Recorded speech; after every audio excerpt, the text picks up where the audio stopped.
How one farm saved this tiny town's survival rate. A church community looks to feed itself with the help of an old foe, the land. By the summer of 2005, the Reverend Richard Joyner of Canida Chapel Missionary Baptist Church realized he was conducting funerals twice a month, a startling number given his town's tiny population. Nearly 300 souls call Canida, pronounced Ka-na-ta, home.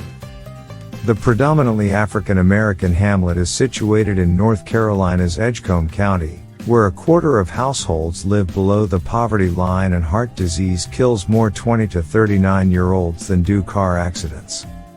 I've closed too many coffins on young people, Joyner, 64, says.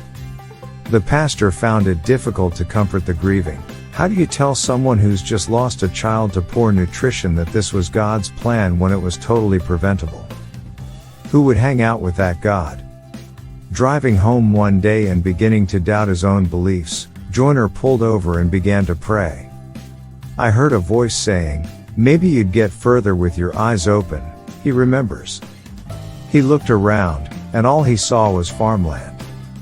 It gave him an idea: get the kids involved.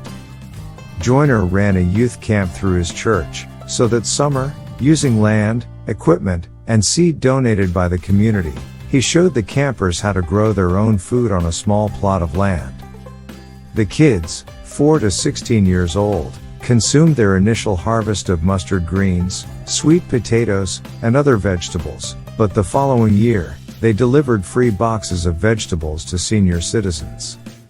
One 97-year-old lady was so excited, she kissed the children, Joyner says. Not everyone welcomed the bounty. Only a generation or two removed from sharecropping, some church elders questioned the wisdom of participating in any sort of agrarian pursuit. They remained uncomfortably familiar with Edgecombe's role in the South's antebellum cotton economy, in which African Americans were treated as second-class citizens, and Canida was home to many slaves. As Joyner explains the prevailing concern, do we really want our kids going back to that? But he saw it differently.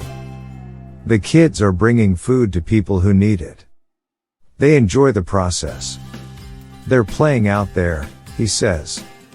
Meanwhile, tending crops, selling produce, and tracking digital data impart valuable lessons in science, technology, math, and nutrition. Today, thanks to Joyner's zeal, as well as organizations such as the Presbyterian Church, USA, and the Conservation Fund, which supplied logistical and financial support, that small plot has transformed into the 21-acre Canida Family Life Center. Its mission: improve the health of the community by increasing access to healthy foods, increasing physical activities, and providing access to health services. The local hospital, schools, and restaurants helped the center by buying its salad greens, peppers, broccoli, strawberries, and other crops for their cafeterias and customers. A fourth of the produce is distributed free to church members. The results have been dramatic.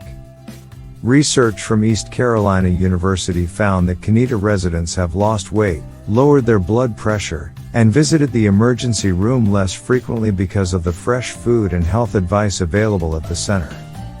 And, Joyner says, his congregation spends far less on medication than it did a decade ago.